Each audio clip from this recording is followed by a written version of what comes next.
तो single spring का time period हम कैलकुलेट कर चुके हैं, दोनों केस कर लिए हमने, हॉरिजॉन्टल और वर्टिकल।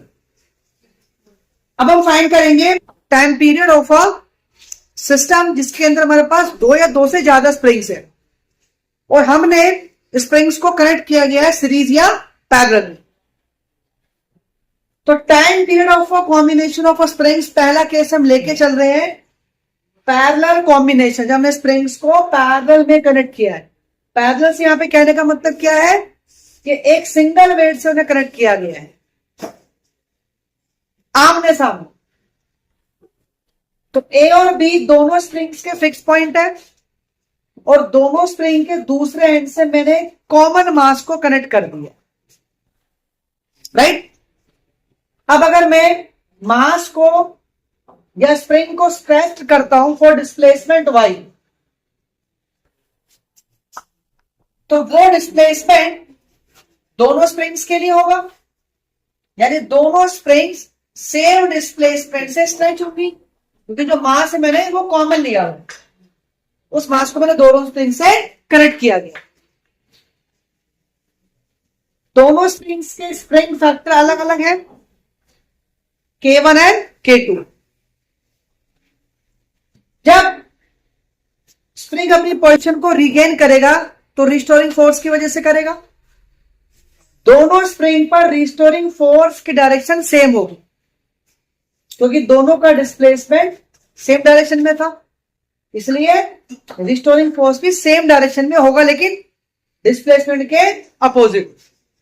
और दोनों स्प्रिंग्स के लिए रिस्टोरिंग फोर्स की डायरेक्शन क्या होगी, सेम होगी, मैग्नीट्यूड डिफरेंट होगा। क्यों डिफरेंट होगा मैग्नीट्यूड? क्योंकि दोनों का स्प्रिंग फैक्टर डिफरेंट है।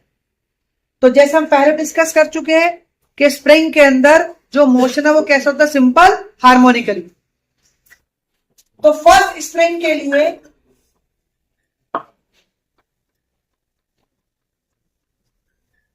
रिस्टोरिंग फोर्स की वैल्यू हो जाएगी F1 is equal to minus K1Y, और सेकंड के लिए क्या हो जाएगी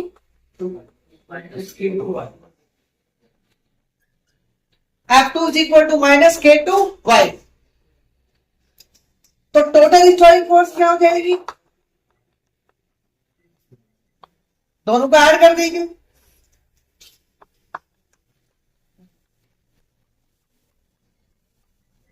जब आप दोनों को ऐड करोगे तो y कॉमन आ जाएगा, ये आपका रिजल्टेंट रिस्टोरिंग फोर्स आ गया।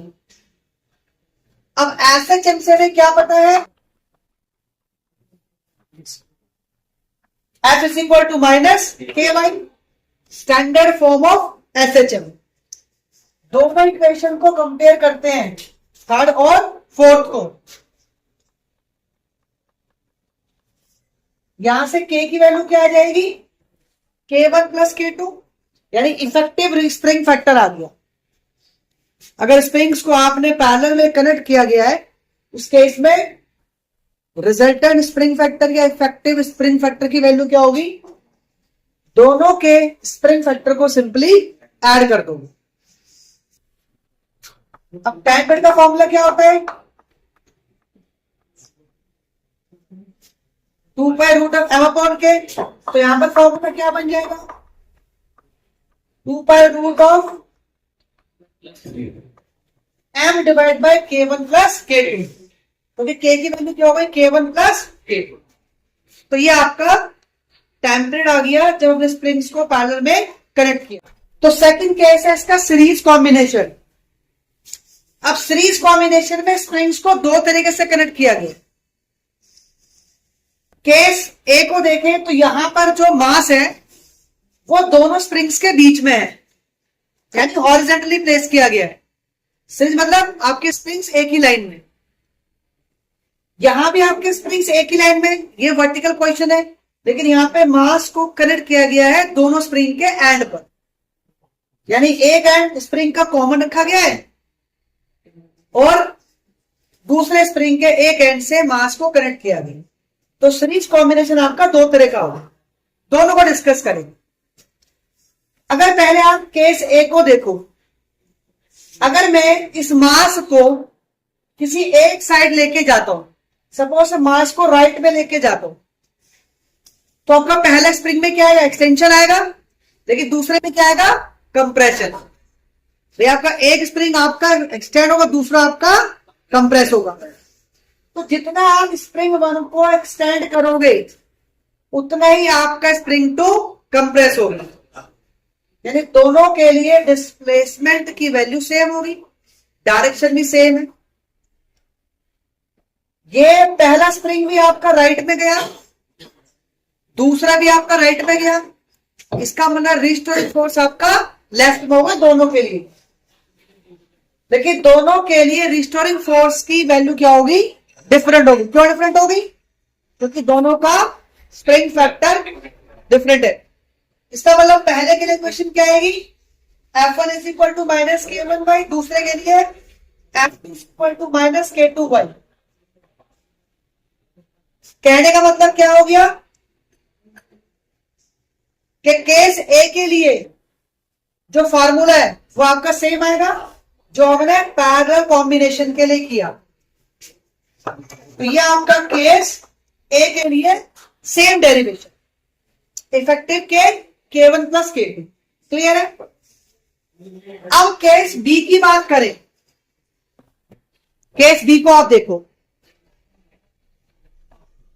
यहां पर अगर मेरे मास को कनेक्ट किया, मास आपका नीचे की तरफ मूव करता है, स्प्रिंग आपकी एक्सटेंड होती है, तो दोनों स्प्रिंग के अंदर एक्सटेंशन अलग अलग होगा। जो स्प्रिंग पीछे की तरफ है वो ज्यादा एक्सटेंड होगी आगे वाले के मुकाबले। ऐसा अक्सर आप प्रैक्टिकली करके देख सकते हो कि जो पीछे वाली है उसका एक्सटेंशन ज्यादा होगा इस वाले की तुलना में, क्योंकि इस पर इस स्प्रिंग का भी लोड होगा। ठीक है ना।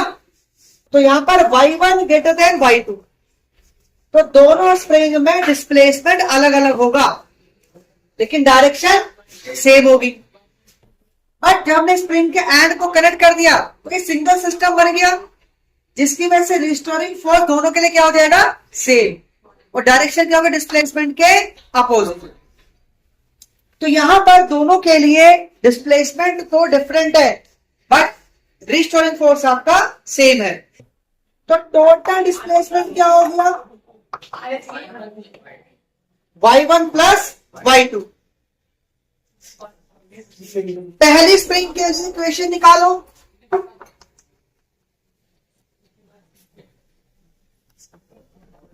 F is equal to minus K1 y1, दूसरे के लिए निकालो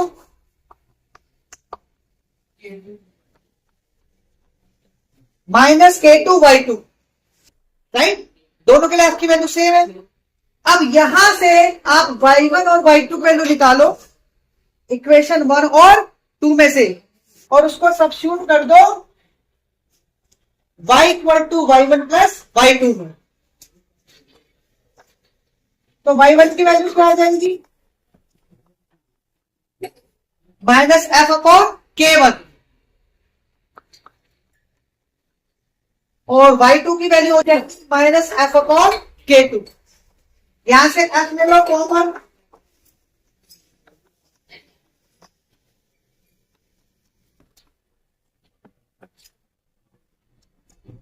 राइट। हमने क्या किया, F कॉमन ले लिया, so we have 1 upon K1 plus 1 upon K2। उसका आप सॉल्व करोगे तो क्या आ जाएगा, minus F K1 plus K2 divide by K1 into K2। यहां से F की वैल्यू निकालो, तो यहां से F की वैल्यू क्या आ जाएगी,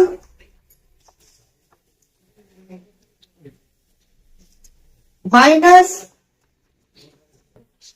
K1 into K2 divide by K1 plus K2 into y। ये हमारे पास आ गई इक्वेशन थर्ड। हमें क्या पता है एसएचएम से, F is equal to minus KY, right. तो दोनों को कंपेयर करें तो K की वैल्यू क्या आ जाएगी,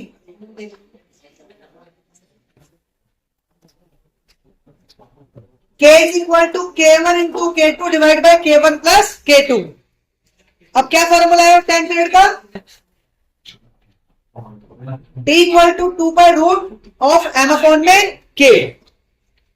फॉर्मूले के अंदर वैल्यू सबस्टिट्यूट करो। So T is equal to 2 by root of m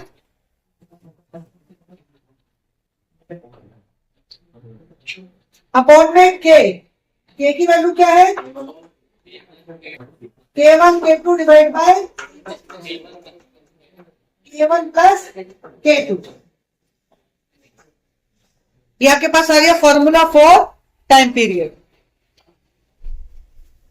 अब इसमें एक चीज देखने वाली है बेटा, जब आपके स्प्रिंग्स पैरेलल में थे उस केस में के हमने कैसे निकाला था? दोनों स्प्रिंग के स्प्रिंग फैक्टर को ऐड करके simply k is equal to k1 plus k2। जब हमने कनेक्ट किया सीरीज में, ये वाला केस, इसमें तो सेम है रिजल्ट। इस वाले केस में k की वैल्यू क्या आती है?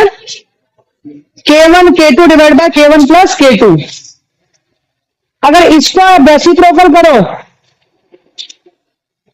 तो क्या बन जाएगा? ये 1 upon k is equal to k2 divide by k1 into k2, right. अब यहां से पहले इसको k1 से डिवाइड करो, फिर k2 से, तो 1 अपॉन k की वैल्यू क्या बन जाएगी?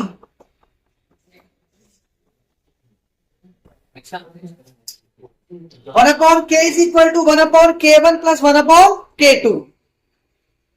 और आप देखोगे तो this is very similar to series और पैरेलल कॉम्बिनेशन और रेजिस्टेंस जो हमें 10th क्लास में किया था। लेकिन रिजल्ट आपका उल्टा है। वहां पे सीरीज में क्या होता है? सिंपली ऐड करते हैं R equal to R1 plus R2। वो यहां पर पैरेलल में है, हम k को ऐड कर रहे हैं, और जो वहां पर रिजल्ट था किसका? पैरेलल का, वो किसमें? यहाँ पे सीरीज में। तो स्प्रिंग्स का जो दोनों केसेस है पैरेलल और सीरीज कॉम्बिनेशन, उसमें जो मेन कॉन्सेप्ट है आपको रिजल्टेंट या इफेक्टिव k निकालना है। अगर पैरेलल में तो सिंपली ऐड कर दोगे k1 प्लस k2, और अगर सीरीज में है ये वाले केस में तो उनके रेसिप्रोकल को ऐड करोगे तो find the effective k। Clear है?